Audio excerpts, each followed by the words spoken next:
লাড্ডু গোপাল, এই নে তোর গরম গরম লাড্ডু রেডি। দেখ তো, ধর প্লেট ধর, পুরো প্লেটটা ধর, দেখ কেমন হয়েছে বল, রিয়াকশন দে। দেখতে তো ভালোই লাগছে। খেয়ে বল খেতে খুব ভালো হয়েছে। কেমন লাগছে। ভালো। একটু কড়া পাক হয়ে গেছে। একটু কড়া হয়েছে। না এমনি ভালো হয়েছে খেতে।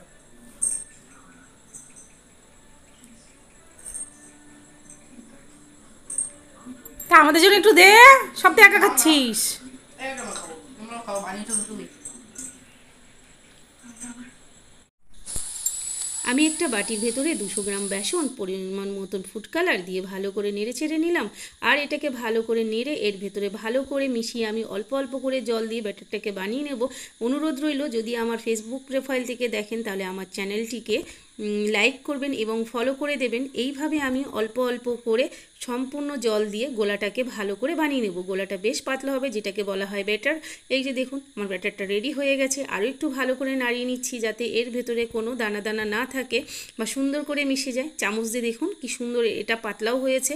এবার আমি পরিমাণ মতন কড়াইয়ের মধ্যে ঘি দিয়ে ঘিটাকে গরম করে তার ভেতরে আমি গ্রেটার দিয়ে এই বেসন গোলাটাকে অল্প অল্প করে দিয়ে মিদানার মতন করে ভেজে নেব। এবার দেখুন আমি এই বড় চামচের 4 চামচের ভেতরে দেব, দিয়ে সুন্দর করে লাল লাল করে ভেজে নেব। এইভাবে আমি বাকি পুরো যে ব্যাটারটা আছে সেই গোলাটাকে আমি সম্পূর্ণ এইভাবে সুন্দর করে লাল লাল করে ভেজে নেব। বেশ সুন্দর যখন একটা গোল্ডেন গোল্ডেন কালার আসবে তখন এটাকে আমি তুলে নেব। আর মনে রাখতে হবে এটা যাতে ঝুরঝুরে হয়, অল্প আছে করলেই ভালো, বেশ সময় নিয়ে করতে হবে যাতে সুন্দর হয়।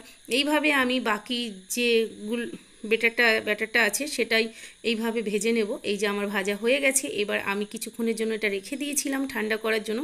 দেখুন কি সুন্দর ঝুরঝুরে হয়েছে আর এর থেকে দারুণ একটা সেন্ট বেরোচ্ছে, যেহেতু এটা ঘিয়ে ভাজা। এবার আমি আগে থেকে একটা কড়াই বসিয়ে দিয়েছিলাম। কড়াইয়ের ভেতরে আমি পরিমাণ মতন চিনি, ওই 200 গ্রামের মতন চিনি আর ওই মেজারিং কাপের 1 কাপ জল দিয়ে এটাকে একটু ভালো করে ফুটিয়ে নেব।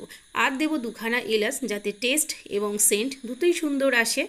এবার এটা যখন একটু ফুটে যাবে এর মধ্যে আমি হালকা পরিমাণের একটু ফুড কালার দেব।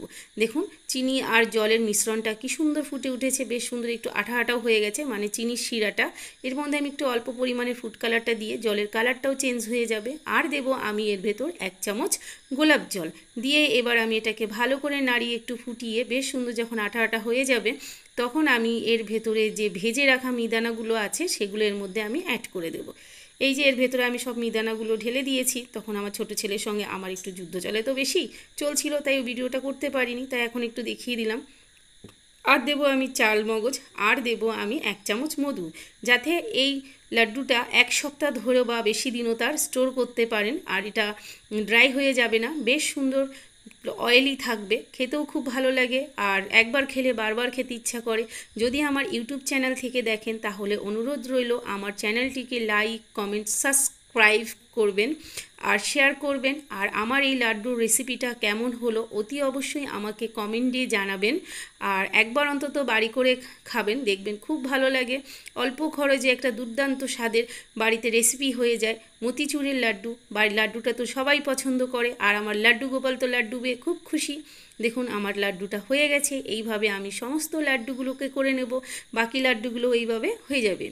তাহলে যদি আমার লাড্ডুর রেসিপি ভালো লাগে তাহলে অবশ্যই আমাকে অনুরোধ রইল কমেন্টে জানাবেন। আর এইভাবেও বাড়িতে আপনারা একবার করে নেবেন। আমার বাবার এই লাড্ডুটা দারুণ বানাতেন, আমি ফার্স্ট টাইম বানালাম, জানি না কেমন হয়েছে, কিন্তু সবাই খেয়ে বলেছে খুব সুন্দর হয়েছে। আরও একবার বলেছে আমাকে এটা বানাতে। তাহলে এখন আসি, সবাই ভালো থাকবেন, সুস্থ থাকবেন, নমস্কার।